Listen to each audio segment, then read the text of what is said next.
Coming up on This Week in Radio Tech, I am in Lihue, Hawaii at Star 94.3 KHKU FM. We're about to talk to Hal Neller and Joe Fiorini, and we got some fun things to talk about, including this recent topic of AM radio being removed from some cars and then put back in, and where does all that lead us? Is it a temporary reprieve and so forth? Plus, we have some technical things to talk about with Hal and Joe, and these guys are good engineers, so I can't wait to talk to them. Also, by the way, on the show that's upcoming, yes, I know the audio sucks. I'm so sorry. I made the same mistake as I did doing the show myself without the help of Suncast at the NAB show. There was an extra open microphone that picked up room audio, and not good. I'm sorry. We've cleaned it up as best we can, and I hope you do enjoy the show because the content is actually really good. Coming up next on TWiRT.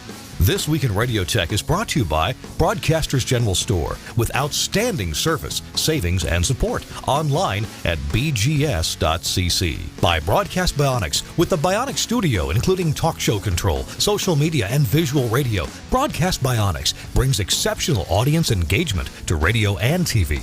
By Angry Audio. Audio problems disappear when you get angry at angryaudio.com.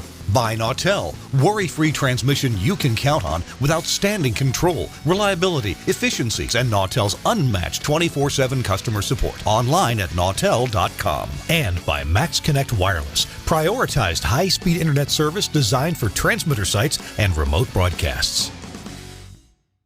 Hey, welcome into This Week in Radio Tech. It's the show where we talk about everything from the light bulb at the top of the tower. I'm actually at a station that has no light bulb at the top of the tower, and the to the microphone. Yeah, the microphone to the light bulb. Anyway, hey, we're in Lihue, Hawaii. If you don't know where that is, well, look at Hawaii. Look to the far west. The westmost island is Kauai.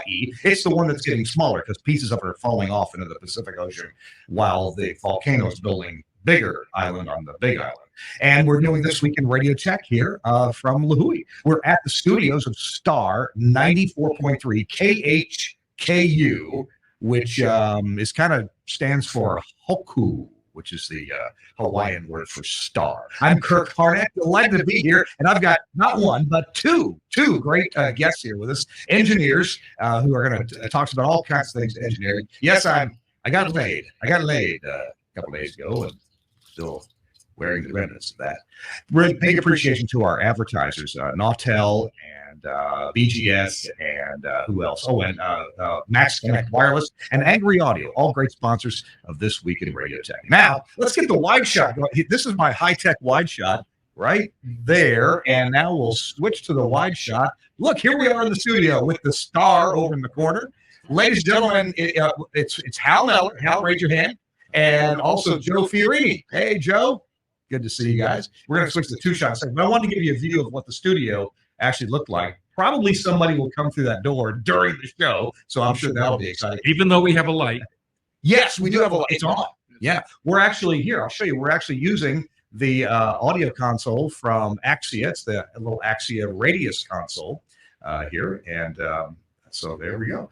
It was kind of tough to set all this up. Let's get on that two shot. There's Hal and Joe. Joe on the left, Hal on the right side of your radio dial. Hal, let's get a real quick introductions and tell us who you are. You've been on the show before, Hal. I have. We talked about synchronous boosters. We talked about hurricane recovery. A couple of times I've been on your show. Yeah. And Joe Fiorini here. Joe is a TWiRT virgin. Good to have you here, Joe. No, thank you. Thank you very much. You are a broadcast engineer, long time going. Yeah, I've been an engineer, communications engineer for a long time. I started in broadcast, went into communications, and then bought some stations and came back, obviously. And you're both station owners. Yes. Yeah. At one time. Right. And we also are all three of us are part owners of Star 94.3. That's right. So you're looking at grand total could put all of our shares together. What do we have? 3, 4, 5%? I don't know what you got. I got 1%. That's all I got. What do you guys think? I have 2 shares. 2 shares. Okay. Okay. And I have 1. Well, okay. And this station is owned by quite a list of people. In fact, I was impressed when I saw the list of names on the door. Yeah, the FCC has a list as well. They do. Yes. They do. But so Joe all by himself outvote. No, his vote. I mean, you and me can't outvote him. He ties us. He ties us. That's right. That's right. You guys want to sell? But we pretty much agree. Hey, our show This Week in Radio Tech is brought to you in part by Nautel. And here's me to tell you about what's going on at Nautel this summer. As usual, Nautel being a friend to the industry and helping us engineers out, trying to help us look good and all that. Nautel is doing a series of Transmission Talk Tuesdays this month. And the next one coming up is May 23rd. Now, that is this coming Tuesday. If you're watching our show live or soon after we did it live this week, we're recording this on May the 18th. But coming up on Transmission Talk Tuesday on May 23rd, HD radio from the ground up. Now, I know it's been around a while, but, you know, a lot of us engineers, we may have had some early experiences and then nothing for a long time. Some of you in bigger cities especially have dealt with HD radio even through all the generations of equipment that's come out. I got to deal with it early on in terms of audio processing, but I never actually set a system up. How about that? And I'm going to be setting up one of them probably next month in Oxford, Mississippi. So as more and more FM stations get FM translators, they're turning on their HD2s to feed the translator. Well, HD radio from the ground up, we've spoken about this before on the Transmission Talk Tuesday Roundtable with an eye toward costs, new features, and things like that. But we've not really done a lot of talking about the things we can do to optimize existing installations or what you need to be aware of when you're tasked with figuring out what you need for a new install, like me. There's going to be a lot of discussion on the different combining methods, whether equipment should be at the studio or on site. That was a big question for me in designing my new system, and what needs to be considered in each case. Well, I've already talked to Jeff Welton about my installation in Mississippi, but he's going to bring on a few experts in the field, and it's going to be a lively discussion. Sign up for that at nautel.com/webinars. Click on Transmission Talk Tuesday, and this is the one about HD radio. There are more Transmission Talk Tuesdays coming up this summer. In June, they've got 2 of them. July, there's one, and August, there's one. So it's not every week. So you need to put these on your calendar, have your calendar remind you. And when you sign up, it'll ask you, hey, do you want to put this on Outlook calendar, Google Calendar, whatever? And then Nautel will send you a couple of emails to remind you about that. Thanks a lot, Nautel, for sponsoring This Week in Radio Tech. And Hal Neller knows something about Nautel as well. Hal, what do you know about Nautel? Well, I spent a few years there, and I worked in international sales and also for public radio stations. I did some of the grant work when the CPB and the PTFP were doing the digital conversions.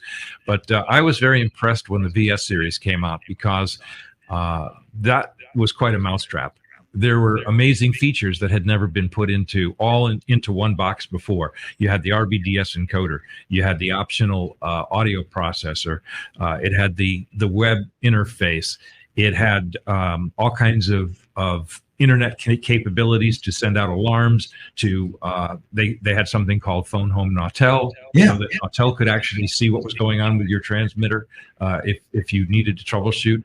And you basically could find out what was wrong with the transmitter before you ever had to go to the site to see what was going on. You give you a notice, for example, if there were quite a few fans in the higher power versions. Yeah, it would tell you if a fan failed, but the transmitter would continue to operate. So it was really, I think, kind of a first as other manufacturers and other models started to integrate many of these features. I think Nautel really led the way in integrating all those things into one box. And just to be clear, you said the VS series, that's been around for a while, but they have a new series, the VX series, which is kind of interesting. And that carries all of the stuff that we had before, but makes a smaller, more compact platform and actually much easier to service. So let's say, why are we all here in Lihue, Hawaii at Star 94.3 KHKU?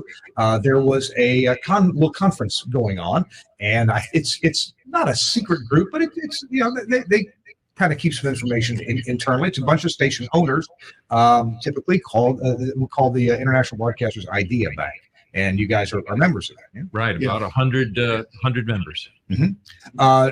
Joe, how long have you been a member of the Idea Bank? I was on the waiting list back in 2017, I think, for a year. I've been a member ever since. And why are you a member of the Idea Bank? What does it do for you? Ideas. Okay. I mean, it is a great place for people from around the country to share ideas on radio and managing the stations and engineering, and you just name, just anything you would need to run a broadcast facility. You can learn from people that have been in the business for centuries. And technically, I'm not a member myself. Larry Fuss, our business partner in this station, is a member, and he's been kind of a leader in the group. But I got representing a vendor who sponsored or helped sponsor this. I got to sit into some sessions and deliver a presentation. I'm totally impressed. You guys talk about some engineering things, although it's mostly owners, so it's kind of higher level engineering topics, how to save money on this or that. What did you do this last year to save money? But then they talk, of course, about sales and management and promotion and the industry at large. And I'm totally impressed by the ideas that people share. I guess most of the Idea Bank members are not themselves competitors with other members typically, right? Correct. Right. Okay.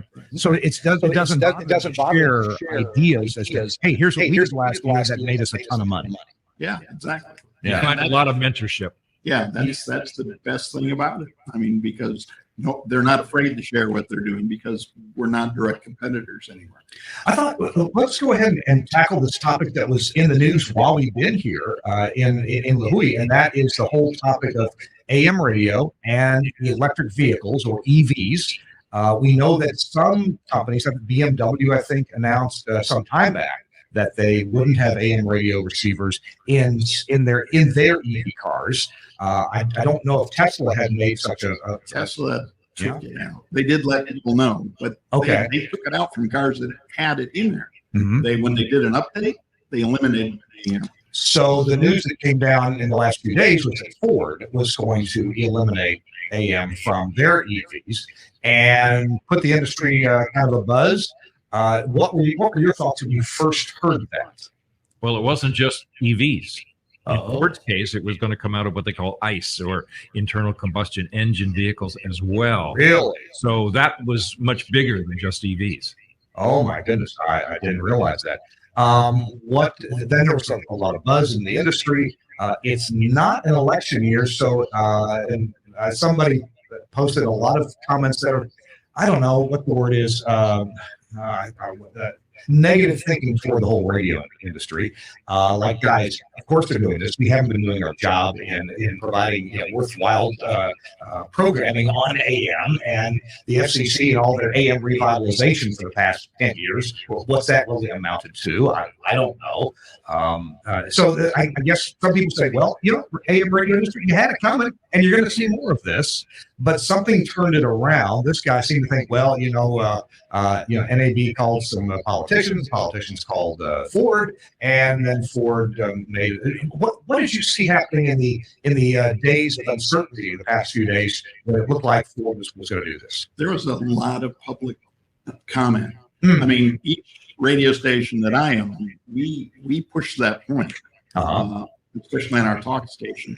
We have 2 AMs that we need to keep them here. And the main reason for that, that we are pushing that, is that we just went through a hurricane back in September, was it? Yes. September. Mm-hmm. And the only stations on the air that anybody could hear anything from were the AM stations that were giving actual information on where to get help. Is that because some FMs were off, or is that because FMs still had their automation job going? Yeah, pretty much they still had their automation going. So they were not covering. We were covering the hurricane right through the whole hurricane. I mean, 24 hours for at least 2 or 3 weeks. I think we did on the air. So we were the information where people turn to. Now, one argument that during this that I think I didn't see anybody else making, I made a couple of comments online, was that look, in today's politically correct world, we don't want to do anything that disadvantages or further disadvantages minorities. And where do you find minority broadcasters typically? This is not a broad brush, but typically in Nashville, Tennessee, where I live, we have 8 Spanish language AM stations. Yes. Now, that is more than a third of the AM radio dial in Nashville, Tennessee. And Nashville's not known for being a hotbed of Hispanic community. Right. So I would think that that disadvantaged communities would be in a position to raise a ruckus about this. Hey, you are really hurting us, because that's how Spanish-speaking people get their music and get their news and get their commentary, is from AM radio. Do you see? Am I off base with that? And in other cities like San Francisco, New York, Washington D.C., there's other ethnicities that are on. Some of them are time brokerage stations, and you'll have 2 hours of Vietnamese, and you'll have an hour of Greek or whatever. But there's Asian formats in some of the markets where there's a lot of Asians. So it's not just Hispanic. But you're correct. There's a lot of minorities represented in the AM world. Plus, I think even a more compelling argument that's beyond the minorities is the fact that it's really the EAS system and the emergency notifications and everything else through the AM. And when somebody pointed out at our recent conference the other day about it's a lot easier when things go really bad in a storm or earthquake or whatever, it's a lot easier to string a wire and get an AM back on the air than it is to get an FM on. That is a good point. Yeah. Joe, do you have any stations? Yes. Oh, two stations, 2 AMs. Okay. I have FM transmitter. One of my AMs actually a hybrid HD Motel equipment. Just a little plug there. Now, I'll touch on it just briefly. Certainly, there were commenters online who said, "Well, this is Ford, or this is politicians thinking about hurting conservative talk radio."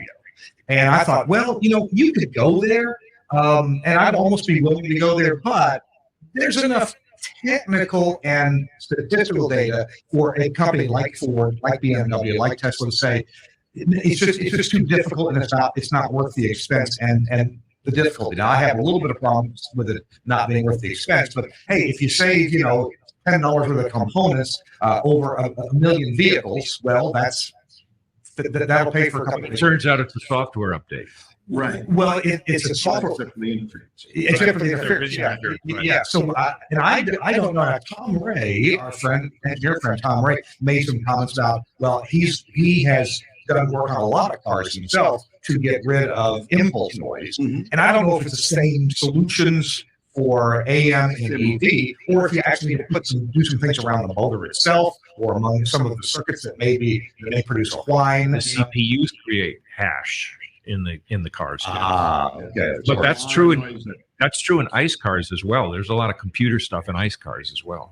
So are manufacturers wanting to actually cut costs and do less shielding and have cheaper manufacturing methods because of that? I don't think I really don't think it's a cost thing. Oh, okay.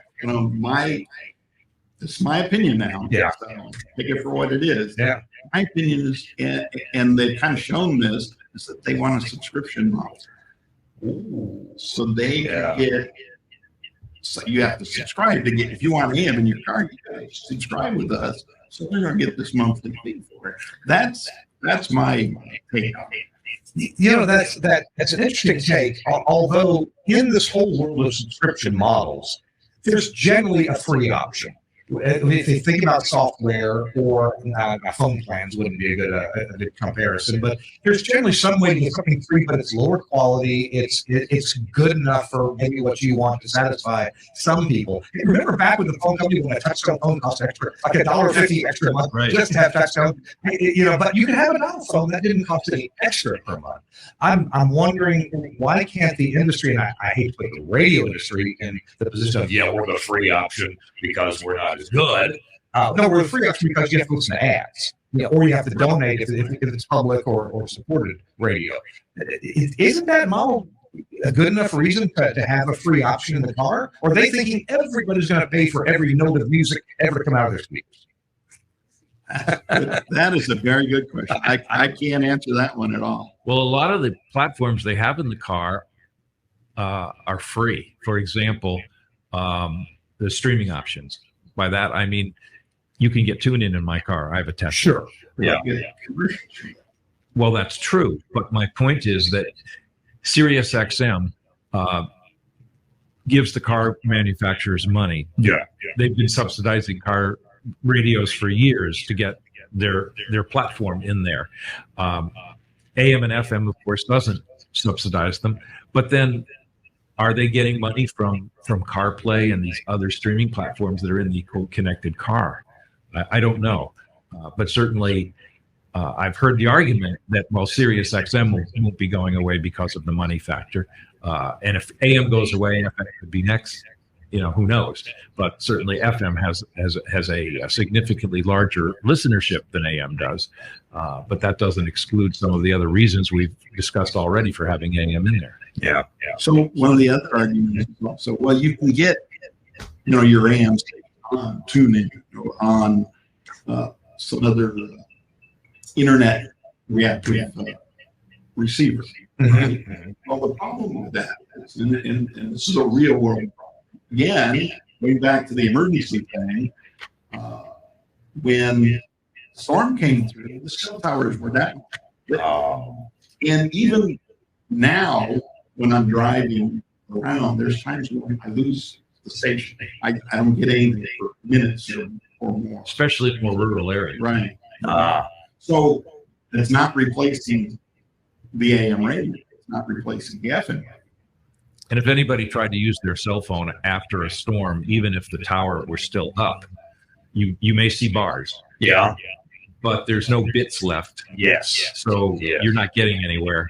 And the same is true over on the data side, which is where you would be streaming from. So you really need that battery operated radio to be able to listen at home, get the emergency information, or in your car. And by the way, that brings up one of our sponsors we're going to hear from later on. I was just saying, there's a couple ways to help make sure you do get some data. One is that AT&T FirstNet, and then the other is Josh Holmes Max Connect, which has some real advantages. But hey, we're talking to Hal Miller and Joe Fiorini.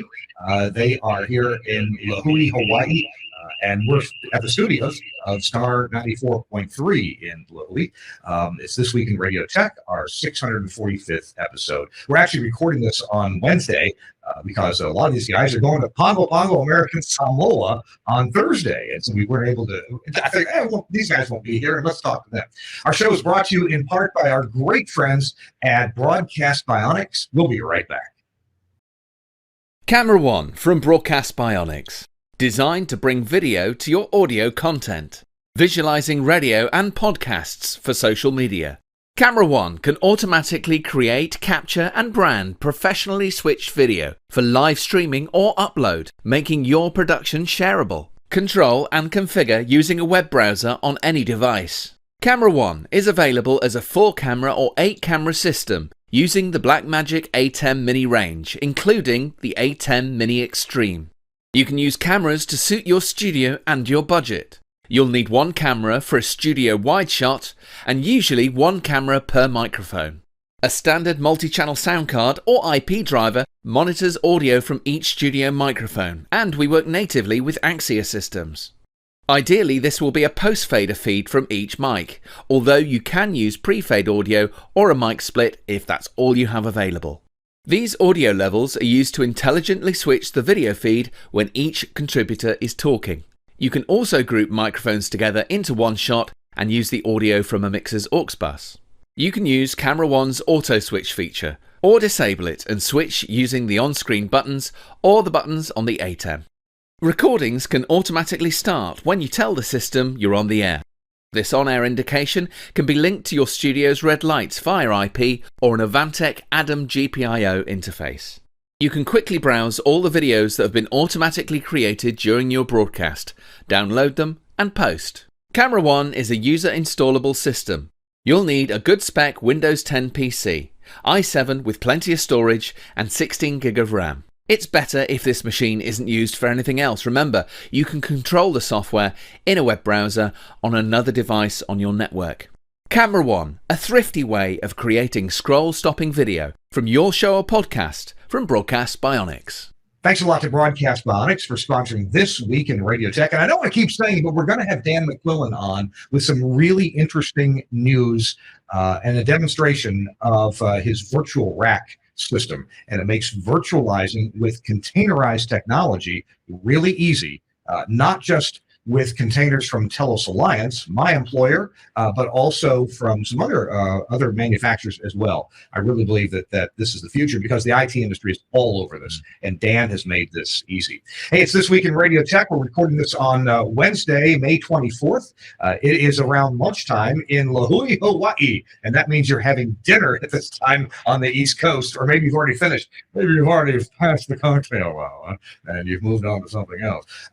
We are here in the studio at Star 94.3 with Joe Fiorini and Hal Miller. Hello, gentlemen. Good to have you here. Hello. They are station owners and engineers, and they've done all kinds of things in the world of broadcasting.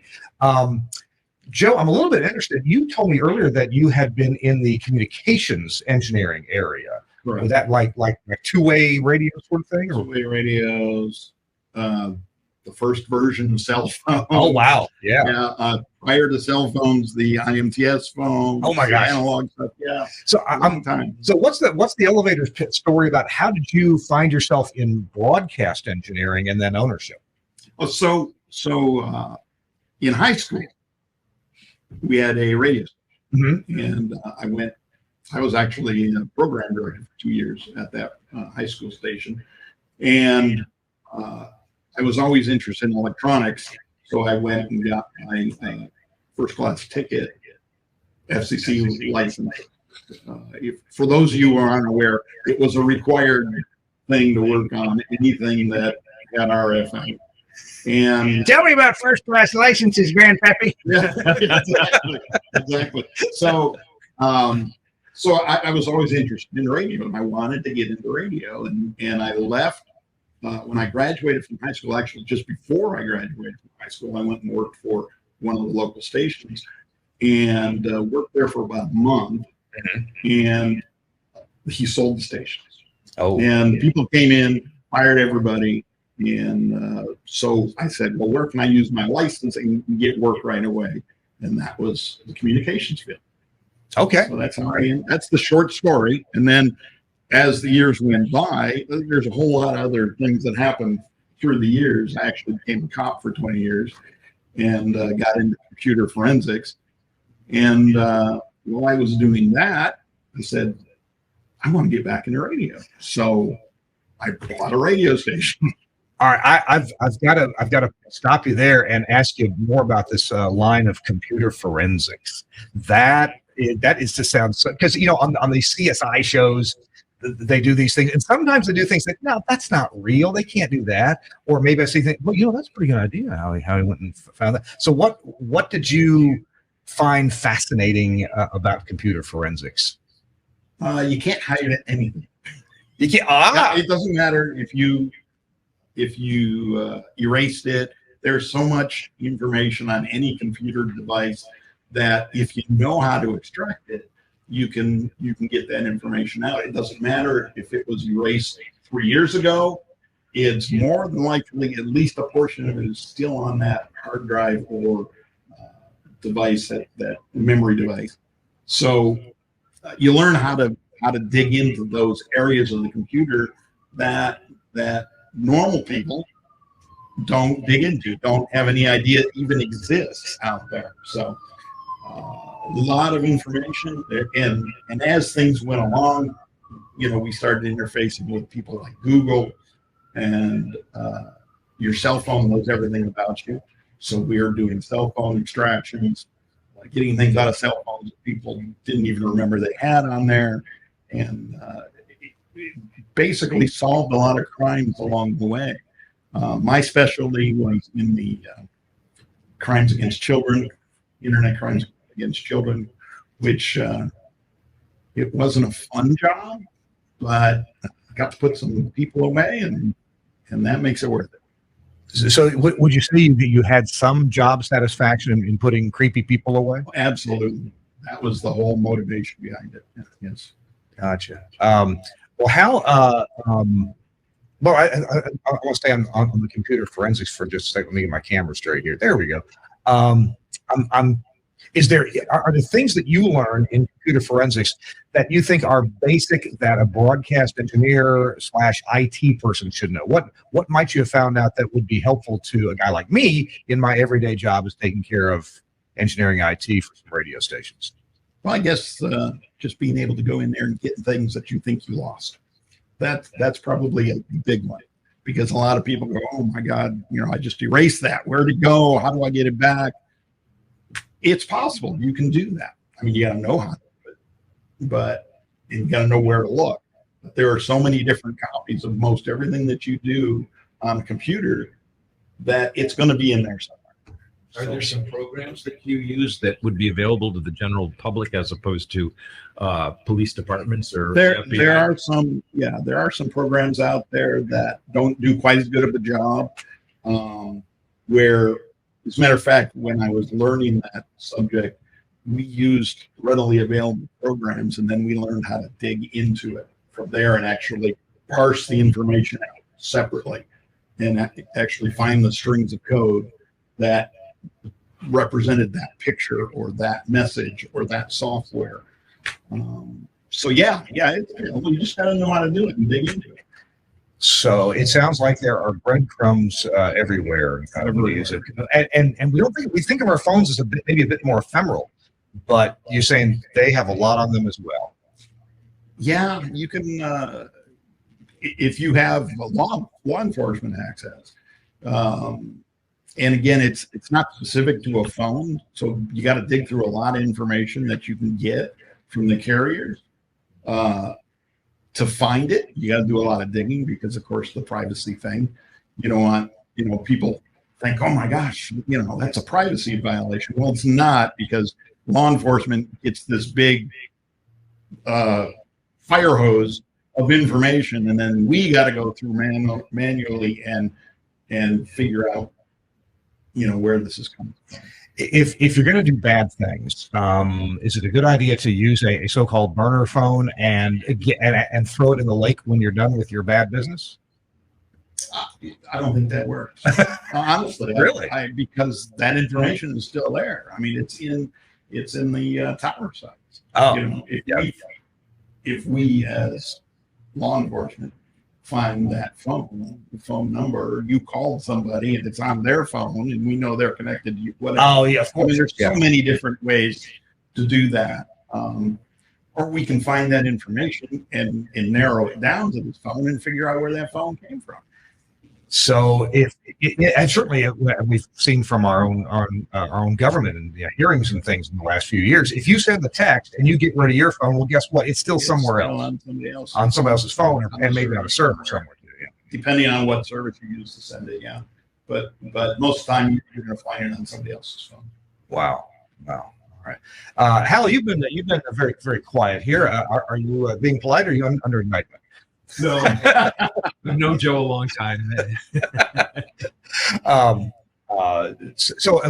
Hal, what's been on your engineering radar lately? We talked to you a few months ago after the big hurricane. Was that you? Yes, Kevin Trueblood from WGCU in Fort Myers and I were on your show, and we talked about all of the rain and the winds and the flooding and the problems that broadcasters had recovering down there. It was quite something. In fact, there's just so much damage from that storm that people are still getting new roofs, and a lot of work has yet to be completed. Will you talk to us after, a few weeks after it was over? Right.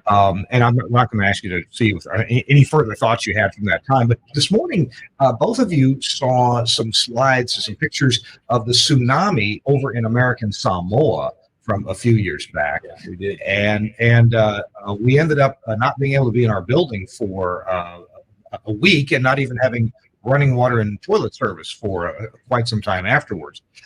We broadcast from a transmitter site that we did have road access to. Did that seem like to you the best thing that we could have done at the time? I don't know what else we could have done. We actually had a major network station in town in Fort Myers that ended up having to broadcast from their tower site because their studios got flooded. You could hear the transmitter blower noise on the air, and if you look carefully, you could see elbows, transmission line pieces on the floor. I mean, this was put together very quickly. So a lot of people still didn't have electricity, couldn't watch television, but they were simulcasting it on the same tower at the same site was their 100,000 watt FM station. So they were able to get it to people via the radio who could not get TV. Oh, that was good. Okay. Yeah. Okay. What did you find out in the hurricane about towers being felled by hurricane force winds? Was it? I don't think we actually had any in our area that came down. There may have been some damage. I had some STL antennas that got twisted around. I did find out that you have to have your transmission line tied in really good to the tower. Because one of mine got blown off the tower, transmission line, just gone. And I'll bet the way that starts is there some section of transmission line that sorry, I messed. There's some section of transmission line that's loose, it starts vibrating in the wind, and then that breaks another one, then it vibrates more, and another one vibrates more, and pretty soon the whole thing's. That happened to us in Mississippi, probably more due to poor installation. And not going back and checking it. Yeah. But if I guess most coax on a tower, they recommend about 3 feet between hangers.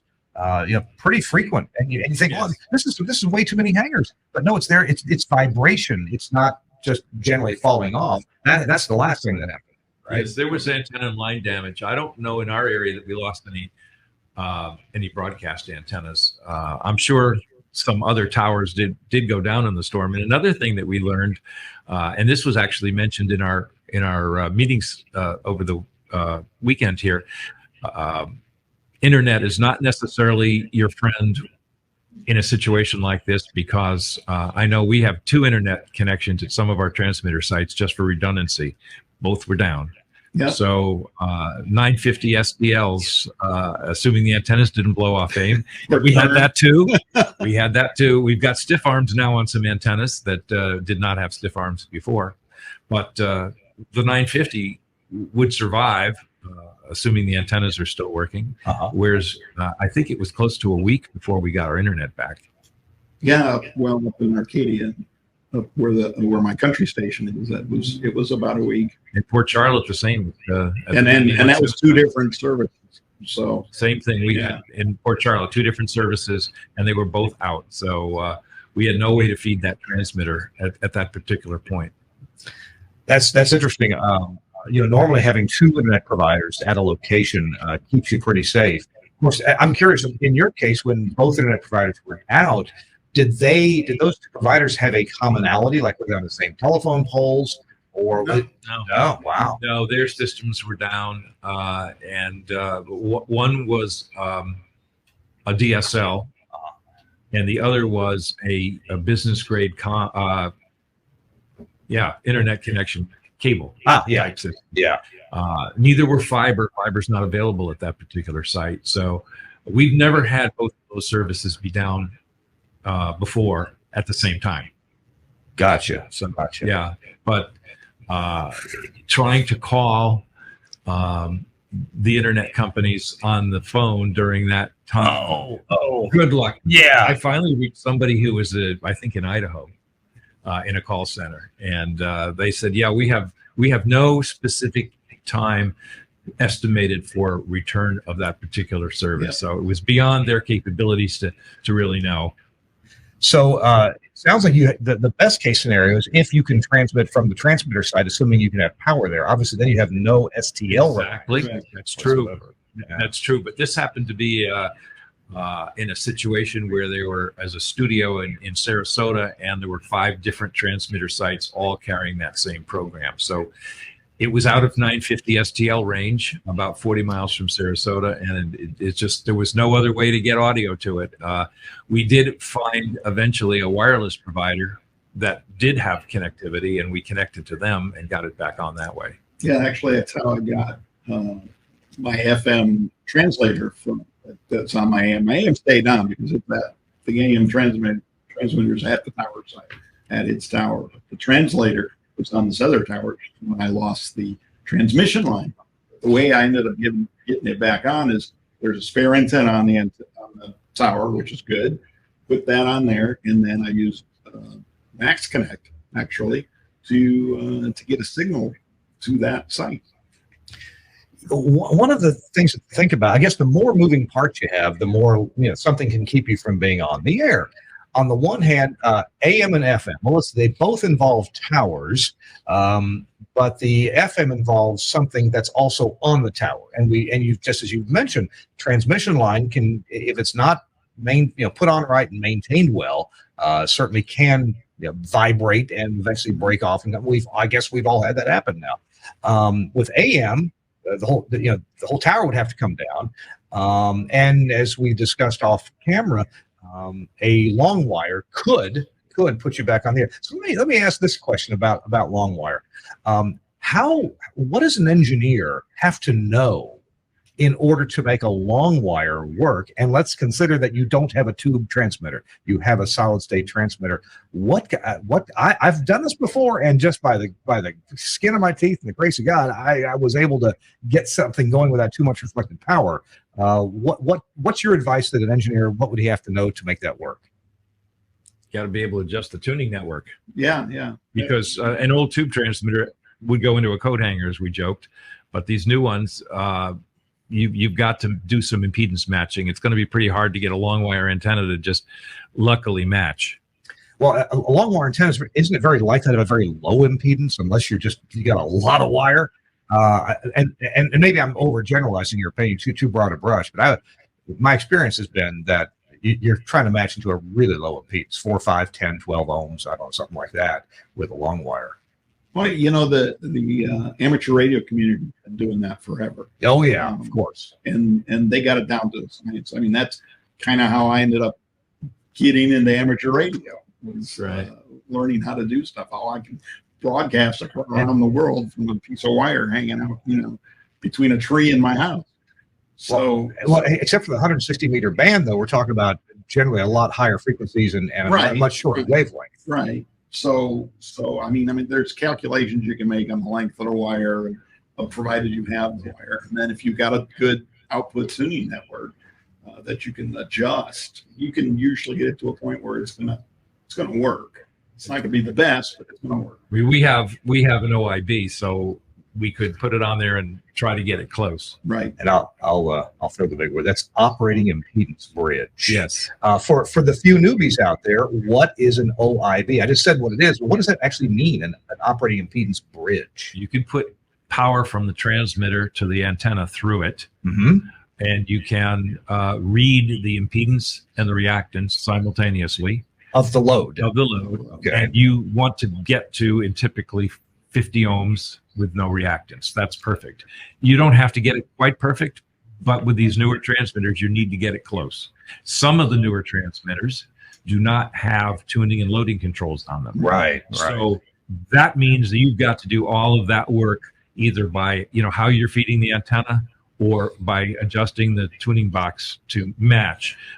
Some of the older solid state transmitters do have tuning and loading. The newer ones, I guess it's a cost cutting measure, right? They sell one manufacturer I know sells it as an option. Yeah. Right. And I would think that you could probably take that option from that manufacturer and put it on the output of one of the other manufacturers, because they're all standardized at 50 ohms. Oh, I would agree with that completely. The problem is if you don't have one of those, then you're needing to do all of that adjusting in the tuning box at the antenna. We're talking to Hal and Joe. Hal Neller on the right side of your radio dial, and Joe Fiorini on the left side of your radio dial. They're both a couple of station owners and engineers, and have lived storied lives in the broadcasting world. I'm Kirk Harnack, and This Week in Radio Tech. And I'll tell you what, we're going to ask a little question before our next little break here, and we're going to give the answer at the end of it. Now, most of you who hear this question are going to think, well, duh, I know that. But this is an actual question that was regularly asked by an actual broadcast engineering manager when he would interview people for a job. And here's the question. He would say, my son, imagine I have a broadcast transmitter that has an output impedance of 50 ohms, and it would like to have no reactance that it was looking at. To what impedance would I connect it to? In other words, what kind of load would it want to see for maximum efficiency? And we'll have I know a lot of you, well, duh, but and you know what? If the applicant couldn't answer that, There's the door, buddy. We'll be back with the answer, because I got 3 guys in this room that probably know the answer, and we'll be right back after this word from Broadcasters General Store. I will tell you, they have some exciting new mic processors, Mr. Harnack, that were very, very cool. The question was posed. They were looking at designing a mic processor, and they came up with a couple of designs. And Catfish Mike Dosh said, these have too many knobs on them, and they have too many personalities, and they're really hard to set. And Corny said to Mike, well, you got so many different mics, and you got so many different ways that mics sound. I'm not sure that there's an easier way to do this. And Mike Dosh said, what if we knew what microphone was going to plug into it? And that's when Cornelius Gould said, well, that changes everything. If we know what kind of mic is going in there, we know how it's going to sound. So that is how they developed the Rebel and the Smooth mic processors, excuse me, by Chameleon from Angry Audio. And what they are is the Smooth is for SM, or the SM7, and the Rebel is RE for the RE20 and 27. And because they know what the mics are going to sound like, the kind of broad stroke settings are already there. You can plug it in and not adjust anything, and they'll sound really good. But behind a control panel are some minor changes you can make, excuse me, boy, that control kind of the personality of the microphone. They have an amazing gate. And I'll tell you, unlike the gates that are just kind of there and not there, this is almost like a room size. It makes the room sound smaller behind you with less echoing and that sort of thing. All of that behind a hidden panel that you can cover up, and then all you see are the LEDs on the controller, so you can keep prying hands out of there. But again, it works with any microphone that has those capsules. So like the SM7 works fine for the SM7, or if you have an SM5, you're one of the lucky ones, it'll work with an SM5. And you can see there, that's the front panel on it. That panel comes off, and there are controls behind there that you can adjust the density and some other things just very lightly. You don't want to change the entire thing. But it is really hard to make this processor sound bad, because you know what you're getting. There's the with the front panel off, you can see the controls down there. There's some density controls, personality controls, and also, just a little bit to tailor the audio. But again, remember that this is designed with this particular microphone in mind. So they know what the microphone sounds like and the characteristics of the microphone. And these processors are designed custom for those particular capsules. So if you have the RE series, the Rebel is for you. If you have the SM series, the Smooth is for you. So check these out. They're very affordable. I would say they sound much better than, say, the Symmetrics boxes, because you can't make it sound bad no matter how hard you try. So soon I'll have one here, and we'll do an entire show through the Smooth. I'm looking forward to that, and you'll be able to check it out. angryaudio.com is the place to go. All these little problem solvers for your everyday hassles, plus some of the new processors like the Rebel and Smooth, all from Angry Audio. And hey, if you need some place for that mic audio to go, to get there, to get back to the radio station, check out Max Connect Wireless. I promise you, it's amazing. It has gotten us out of several pickles when doing This Week in Radio Tech on the road. It can get you out of pickles too. And John Takak is here to talk about it. John? With all of the recent cybersecurity attacks against large corporations, we were looking for a product that would give us the ultimate security at our transmitter sites and as well as with our broadcast equipment. Max Connect fits the bill very well. Its greatest security feature is the fact that it gives you a single static IP address. Using this single static IP address allows us to close hundreds of open ports on our firewalls across the company and restrict access to only the Max Connect IPs. This has greatly reduced our exposure to the World Wide Web and made us much more secure moving forward. It has also given us the ability to expand as needed in a secure fashion. Lots of benefits that you can do with the Max Connect wireless service. And it ain't the LTE modem that's the special thing. Yes, you need that. But what's the special thing is what Max Connect Wireless has arranged with the major cell phone carriers, and that is to give you prioritized packet delivery. You get a static IP address, so you don't have to, you can accept packets from a given static IP address on your firewall or filter. You can whitelist just the places that you want. That adds to security immensely. And with any of the carriers like AT&T, T-Mobile, and Verizon, I've got one of mine configured with Verizon and AT&T, and wherever I go, wherever I need it, I always find a carrier that's got good signal strength and great data throughput there. So check it out, Max Connect at maxconnect.com. I know it's spelled funny, and there's a link in the show notes if you need some help with that. We're going to have Josh Bone back on the show at some future date this summer to talk about some of the cool things that Max Connect is offering now, including sales service across the country. They've got lots of engineers working with them now, and they can do installation work. Get a special project that needs to be done, think about Max Connect and give Josh Bone a call. All right. We're back on This Week in Radio Tech. Thanks to Broadcasters General Store at bgs.cc, or call them at 352-622-7700. That's our terrible wide shot. I'm sorry, it's the best I can do. We're in the same studio here. Kirk Harnack along with Joe Fiorini on your radio left, and also Hal Neller on your radio right. We're doing This Week in Radio Tech. And again, thanks to Broadcasters General Store. I do want to make mention that someone who I have come to know and love, and that is Shane Finch. I got to go on a business trip with Shane and Dave Kirsten from BGS.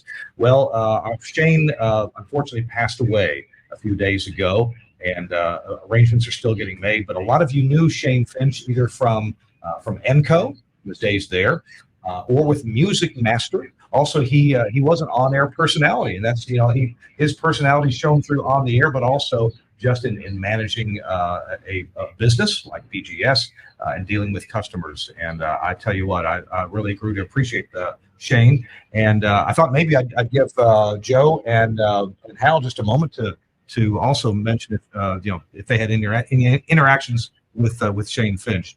Joe, how about you? I really didn't. I think I met him one time when I was with Hal. Yeah. Because you can't go anywhere with Hal in the broadcast business that he doesn't know everybody. But I've heard nothing but good things about him. They're all true. How about you? I have just come across him in passing. Didn't know him well. It was certainly sad news when I heard, because they're like a family operation. They are, yeah. And they've been a family operation for what, 40 years? That place has been around 50 years.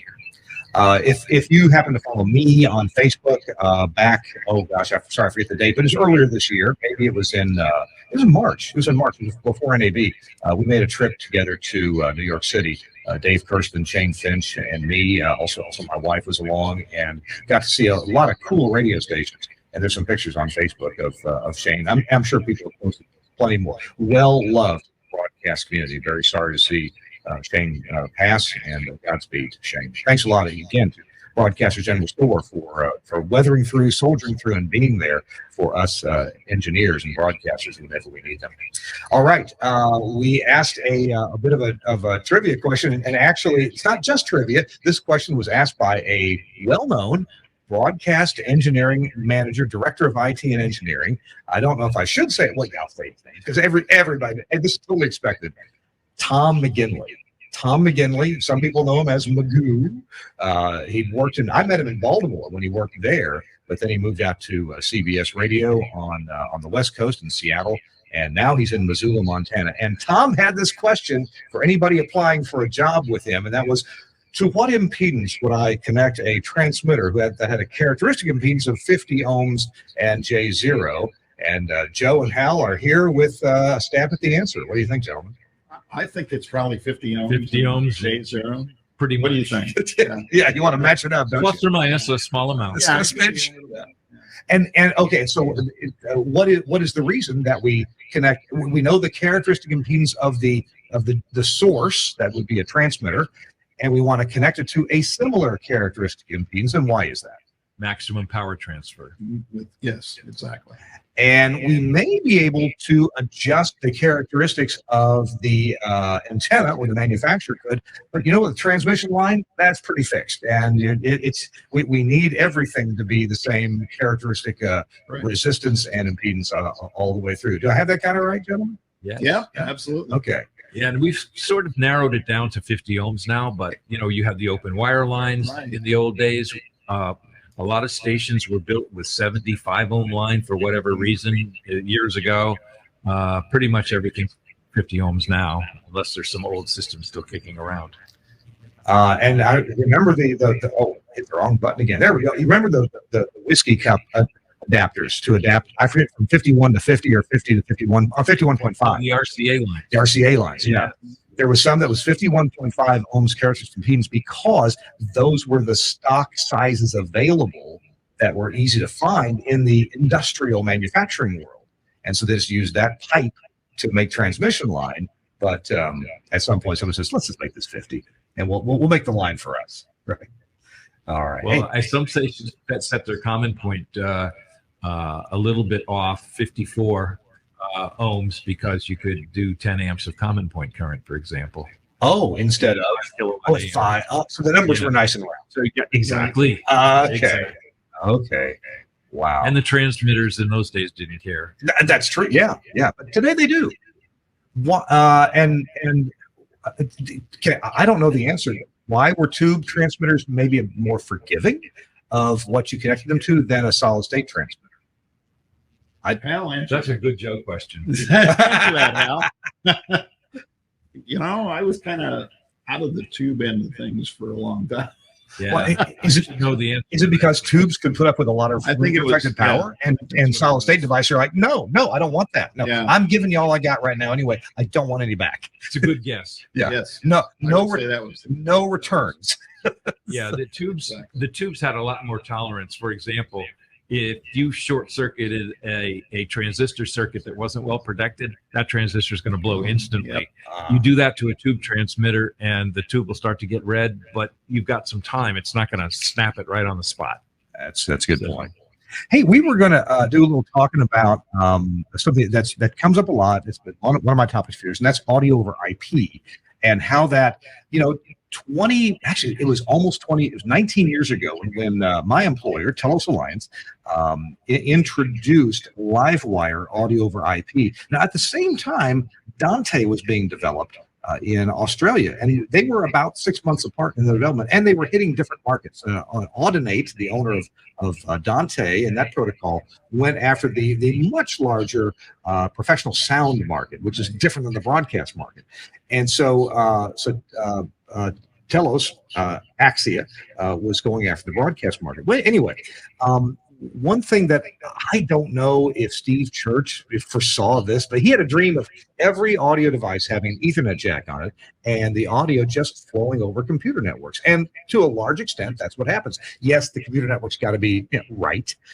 You can't be throwing Wi-Fi hotspots and expect LiveWire or WheatNet or anything else, Ravenna, to pass those kinds of things. But on a proper network, that's going to work fine. So what we didn't know is what we've been really pointing out lately. And if all your audio is on IP, that enables so many further things you can do. It enables you putting what was traditionally 4 screws in a rack box that goes in the rack. It enables you taking that functionality and putting it into a computer, not only as a virtual machine, but then eventually as what's called a Docker container. And those are very manageable on a large scale. So if you're managing a bunch of radio stations, like if you're a state broadcaster, Swedish Radio, for example, or other state level broadcasters, Australian Broadcasting Company, for example, you can manage a whole lot at the same time. So let's throw the camera back over to Joe and Hal, and tell me about your experiences. Joe, I believe you got a Dante studio set up. Yeah. Both my studios, when I bought the studios, they were both 100% analog, which was a little scary to me, with my computer background. And I researched the options, and I thought, well, I could put a Dante system together pretty easily and lower cost at the time. I know it wasn't specifically designed for broadcast, but it worked. So we ripped all the old analog stuff out. We put in Dante equipment, Dante everywhere. So now it's Cat 5, one piece of Cat 5 from my console to the rack, and everything comes in on Cat 5, and I control it by the computer, and I can control it from here if I wanted to. That's a really cool thing that enables a lot of control options. Here we are in Hawaii, and I'm the director of engineering for the company, right? So I'm back in Nashville, Tennessee, and sometimes there's things that need to be done here, or repurposed, or moved, or whatever it may be, when somebody may want different mic processing when they get on the air, or we're swapping out a production computer today. I could have done that without being here, but I was here and it's a good time to swap it out. So, but I actually, come to think of it, the new production computer is largely 90% ready to go with IP drivers and IP addresses and all that. Audacity and Adobe Audition are already installed in it. It's almost ready to go. In fact, these guys are going to help me out, just moving things around, watching over my shoulder. So IP enables a lot of other things that we want to do in broadcasting that would be really difficult to do without the convenience of IP. Hal, you've got some experience yourself with audio over IP. Tell us what your experience is. Yes, this is interesting, Kirk. Between the three of us, we all work in three different ecosystems, but it's audio over IP. Yeah. I've done 2 radio station Wheatstone installations. So what I've noticed, I go back to the days when you had a rack room and you had studios and you had large multi-pair cables running down the hallway. Like this side. Yes. Oh yeah. And then a separate cable for control. Multi-pair cable. Maybe you used a 25-pair telephone cable or whatever. And in some older installations, you can still see under the computer floors how many layers of wires are in there. And it was such a relief when we did this new build out in Sarasota, and the number of wires that we had to run between the studios and the rack room, you could count on the fingers in your hands. It's just unbelievable. I know in Axia World, you call them X nodes. Yeah. In Wheatstone, we call them blades. Yeah. But the concepts are similar. And you put a blade or an X node in a certain location, and then it's one wire connecting it back to wherever. And actually, and all the sources in the plant are immediately available in any location. If we wanted to have, let's say, the old Marty receiver going to 3 different studios, we had to run that wire 3 times to those studios. And a distribution amp was involved. Right? Oh yeah, which added noise and clipping and all that. Oh yeah. So I mean, we've eliminated all that, but just think about that. There's basically a couple of Cat 5 wires running between the rack room and the studio, and your headphones are taken care of, and your speakers, and all of the sources, whether they're in this room or a different room. I mean, there are so many advantages, and the time that it takes to build a studio. I mean, we used to take weeks to build a facility, right? Weeks. Right. You know, now it's days. right. So what do you do when you got WheatNet? I buy a new radio station. And it's got It's something else. demos of Axia stuff and WheatNet over there, and Dante over here. Well, good news is they can actually all talk to each other, not with all the control that they have, in their native environments, but the audio itself can be routed based on the AES 67 standard. I wonder if you're going to go there. You need AES 67. And AES 67 is great as long as you don't mind a little bit of typing, or maybe a lot of typing, because there are strings to type out. Yeah. But yeah, that is the common language that all these systems can speak to some degree or another. It's interesting that the control protocols are all different. They're proprietary. There's AES 70, which is a proposed control protocol, and I just don't know that it's people haven't adopted it, because people are pretty well invested in their own control protocol. Right. Wow. Yeah. Let's see. Yeah. I wonder. Well, I wonder what's next. I do think that audio over IP is computer networks are going to be with us for quite a while. There's nothing magical on the horizon yet to replace that. They're getting more convenient. They're getting more secure. We can do more things with them. And sure, there's a lot to learn. There's whole areas of specialty in terms of security, or approved access. It's a continuing developing world, but the underlying basis of packets that have a from and to address on them, or a multicast address. Hey, who wants me? Mr. Switch, take care of distribution for me. These protocols have just been really good for our industry. Operational flexibility that you never had in an analog plant. Exactly. Especially if something breaks and you need to reroute studios to a different studio or Get on a whatever computer and instantly. Yeah. No moving wires. And if you don't like where the mixtures are, if you got a right-handed person and a left-handed person and they want the mic over here or mic over there, in the old days we actually had to move a cable Imagine that. Yeah. Connector. Now we just dial it up and Right. it's How there. easy is it to change what each fader does now on the console with labels. with just by clicking on a couple of buttons, and it switches them automatically. It's not like I don't have to go in the back and start moving things around. And the logic moves with it. Yeah. There's a video I did a few years ago with Dan McQuillan of Broadcast Bionics, and I'll put a link to it in the show notes, where Dan says we surveyed a lot of presenters on BBC and other commercial stations around, and we asked them what would the next studio look like, what were they really looking for as an improvement in their studios, and the answer that came back quite surprising was they wanted more cushions and daylight. So it's a good little video. It's quite inspirational. I'll put that in the show notes. Hey, we got to take a quick break. It's Kirk Harnack along with Hal Neller and Joe Fiorini. We're going to have actually not much time in the show. We got a tip of the week coming right up after words from Angry Audio and Max Connect Wireless. We'll be right back. Our show This Week in Radio Tech is brought to you in part by Broadcast Tools, and a product that Chris knows something about. We're going to take a look at it online here. It's the Audio Sentinel 4 web-based analog silence detector. Now, it doesn't detect silence on the web. Chris, I think it tells you about silence on the web. You want to tell me what this thing can do? It does. Oh, they're great.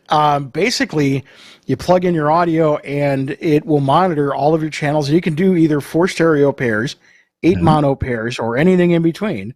And it will email you on silence or out of phase conditions if you want. So you can see even there, they've got the indicators of in phase or out of phase. So it works really, really well. One of the things I love about it is if you notice there, it's got Studio Hub inputs on the back. So installing one of these suckers, if you have Studio Hub, it's a 5-minute installation. Also, what I love is the VU meters. I mean, that's because so many times you put in some of these other silent sensors and they just have a little activity light, and you don't know if you're like right on the edge, so that when a quiet song starts, it's under the threshold, and you get these phone calls, and you can actually set this up and see what they're doing. I love them. Now, when the VU meters, those are on the web interface, right? Correct. They have activity lights on the front, but then you log in and when you're setting it up, it's also got software control for input levels and things like that. You can actually set it, look at the VU meters, and make sure everything's working. Okay. This is a great way to check things. You can check these from your home, right? You can see if no, you got audio on that station. Maybe the problem is farther down the line. Yep. Go ahead. One of the things I use it for is I have a translator that I can't really pick up on my radio, and I use Interplex for all my back and forth audio. So I'm sending audio back over the Interplex from that site, feeding it right into that silence sensor. Gotcha. Yeah. Is it your practice to typically use these in their stereo mode, or you typically just monitor one side of something in the mono mode? It just depends on how many I need to monitor. If I have enough, I'll do stereo. If I need more, I'll do mono. I don't really, to me, I can always put, because if you use the Axia X nodes, you can sum everything into one channel like that in mono, and then you're good to go. It's a good time to mention the fact that Broadcast Tools, they've been solving problems for years and years and years. Remember back when Broadcast Tools, one of the first things I ever used from them was a satellite channel switcher.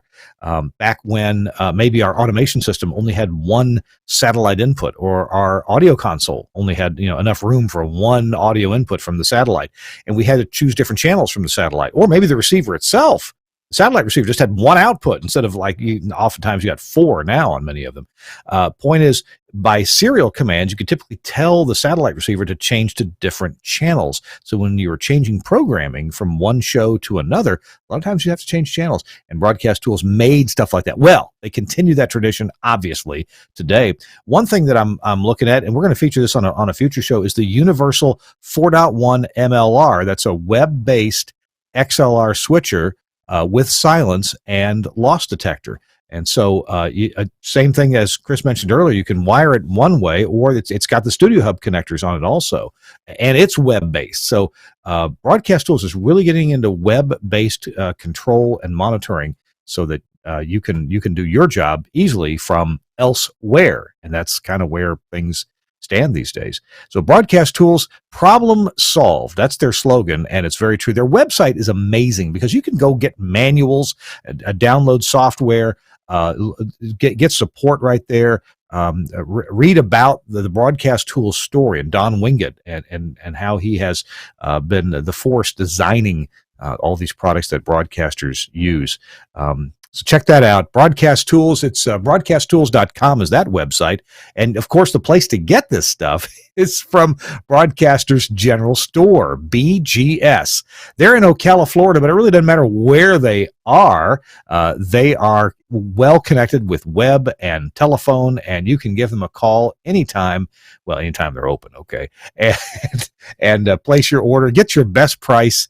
They have sharp pencils there. I always say they have sharp pencils, and they've always been very, very good to me. The website, bgs.cc, or you can call them at 352-622-7700. I just made a trip to New York City along with some BGS folks. We had a great meeting at the SBE there and made a lot of station visits as well. And a huge podcasting studio at the New York Times. Oh, my goodness. These people have seems like a couple dozen studios for podcasting. So, and they got, BGS supplied gear all throughout.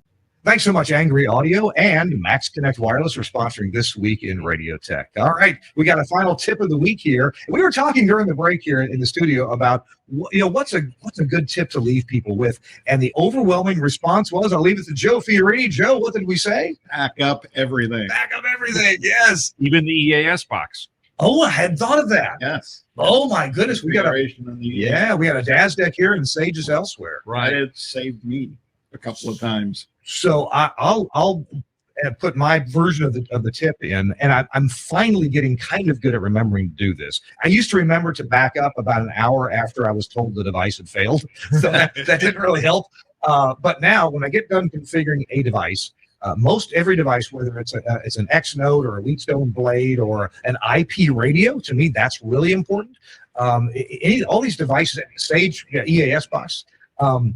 Hit a backup button, save that file. If you want to give it an extra name or put it in a special file folder or whatever, that's great, and save all that. But then Joe said, here, I'll turn the camera on Joe. Joe, come on, there we go.